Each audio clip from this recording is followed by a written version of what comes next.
Assalamualaikum dan selamat sejahtera. Saya Nur Aminuddin bin Abdul Rashid daripada Option 9PI SMP Pendidikan Islam 1. Pada hari ini, saya akan melakukan pembentangan kajian kes bagi tugasan 1, subjek KUWS 3013 Keusahawanan. Baiklah, menjadi seorang usahawan bukanlah suatu perkara yang mudah. Hal ini kerana untuk menjadi seorang usahawan yang berjaya, pelbagai dugaan dan juga rintangan yang perlu ditempuhi. Tiada kejayaan yang datang bergolek tanpa ada usaha untuk mendapatkannya. Maka, hanya individu yang tabah dan cekal sahaja mampu bertahan dalam dunia perniagaan yang sentiasa berubah mengikut peredaran zaman.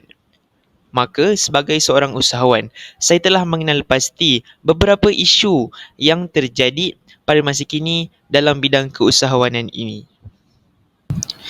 Isu pertama yang telah saya kenal pasti adalah harga minuman sukan yang dijual pada harga yang tidak tetap. Pada tahun 2019, terdapat sebuah aduan daripada seorang lelaki yang dikenali sebagai Encik Gana yang dilaporkan pergi ke 7 kedai yang berbeza untuk membandingkan harga bagi sebotol 1.5 liter 100 plus. Mengikut resit daripada kedai-kedai tersebut, setiap botol 100 plus mempunyai harga yang berbeza, iaitu antara RM2.40 sehingga RM4.90. Jelas terganggu dengan perbezaan harga ini, maka Encik Gana menggesa pihak berkuasa untuk mengambil tindakan. Aduan daripada Encik Gana ini telah tular di platform Twitter sehingga mendapat lebih daripada 1,800 perkongsian. Perkara ini mendorong ramai netizen di Malaysia menjelaskan mengapa produk yang sama dijual pada harga yang berbeza di kedai yang berbeza. Menurut ciapan daripada seorang warganet, 100 plus bukanlah barang kawalan. Maka disebabkan itulah terdapat ketidakseragaman harga pasaran bagi 100 plus tersebut. Selain itu, warganet turut memberikan respons bahawa untuk membandingkan harga 100 plus, seseorang itu hendaklah pergi ke kedai yang mempunyai ciri-ciri yang sama. Seperti contoh, kedai yang beroperasi 24 jam seperti 7-Eleven dan juga KK Mart, 100 plus kebiasaannya dijual pada harga yang lebih mahal. Sekarang kita akan lihat kepada isu yang kedua, iaitu kepenatan merupakan salah satu punca utama rakyat malas untuk bersenam pada waktu lapang. Seperti yang diterbitkan di dalam akhbar Cosmo Online pada 17 Mei 2023 yang bertajuk Keletihan Punca Ramai Individu Enggan Bersenam. Di dalam akhbar tersebut menceritakan kajian yang dilakukan oleh laman sesawang YouGov, iaitu bahawa seramai 2,086 orang dewasa di Britain menjadikan kepenatan sebagai halangan untuk mengamalkan dan berpegang pada gaya hidup yang sihat. Perkara ini turut disokong oleh Muhammad Nordin dan juga Dayang 2020 dalam jurnal yang menjelaskan bahawa keletihan adalah punca utama yang menyebabkan 35% individu tidak mahu membuat perubahan pada diet bahkan pada tahap aktiviti fizikal mereka. Selain daripada kepenatan, keadaan iklim cuaca di Malaysia yang terlalu panas turut menjadi punca kepada rakyat untuk tidak bersenam. Cuaca yang panas ini akan menyebabkan dehidrasi berlaku apabila seseorang itu tidak mendapat oksigen yang mencukupi.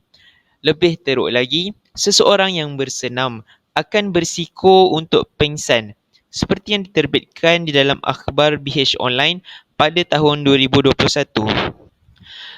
Berdasarkan terbitan akhbar tersebut, antara faktor penyebab kepada kejadian pengsan, tidak sedarkan diri ataupun kematian ketika bersukan adalah berpunca daripada iklim yang panas dan berlembab di Malaysia. Faktor persekitaran banyak memainkan peranan.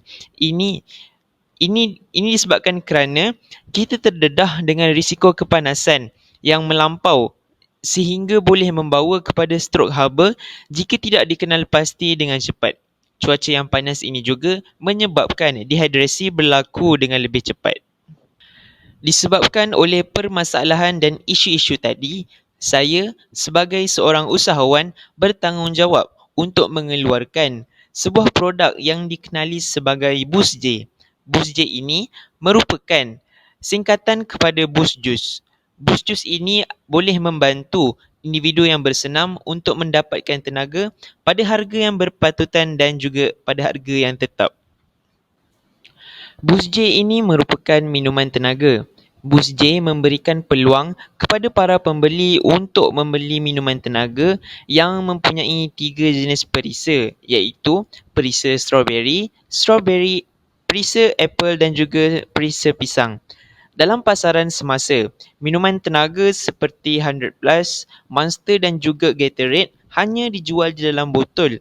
Manakala minuman Boost Juice Bar pula dijual pada harga yang agak mahal, iaitu sekitar 13 sehingga 15 ringgit.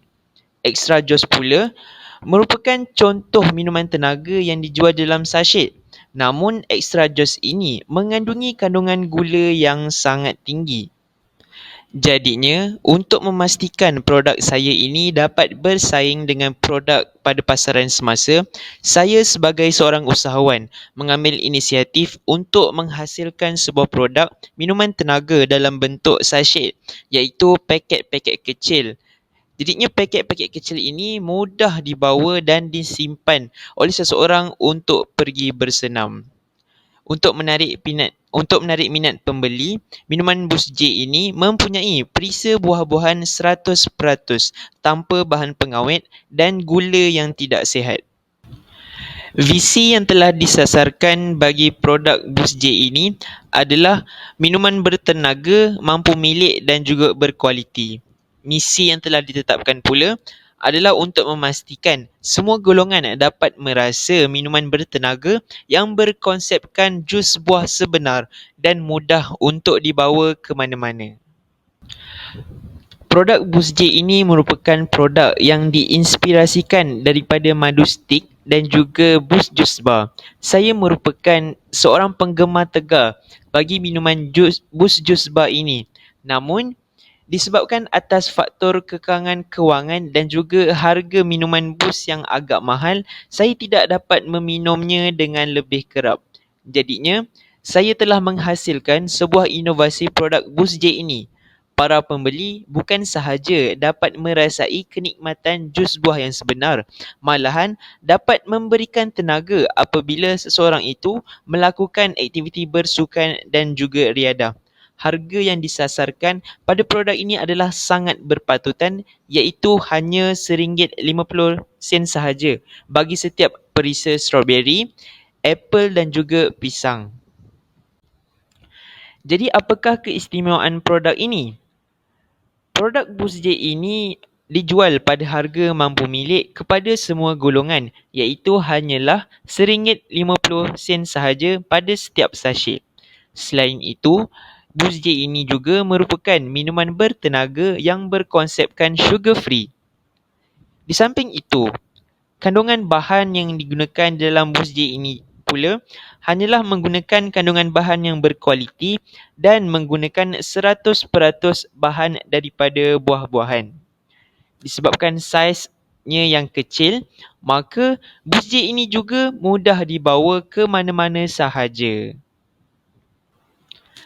Kumpulan sasaran yang telah ditetapkan bagi produk Boost J ini merangkumi 2 kumpulan, iaitu yang pertama, kumpulan atlet amatur yang bertanding pada peringkat sekolah, zon negeri dan juga kebangsaan. Kumpulan sasaran yang kedua pula adalah kepada golongan remaja dalam lingkungan 18 hingga 25 tahun yang aktif bersukan pada setiap hari. Dalam memastikan produk Boost J ini dapat bergiat maju, saya akan melaksanakan beberapa kaedah pemasaran. Yang pertama, saya akan melaksanakan promosi jualan bagi produk Boost J ini, iaitu apabila para pembeli membeli 3 sachet, maka pembeli tersebut mendapat free 1 sachet. Ini bermaksud buy 3 free 1. Selain itu, saya juga akan memasarkan produk Boost J ini di platform media sosial seperti di Facebook, di Instagram, di TikTok dan juga di Shopee. Maka produk Boost J ini akan dijual secara atas talian dan boleh dipost ke mana-mana negeri.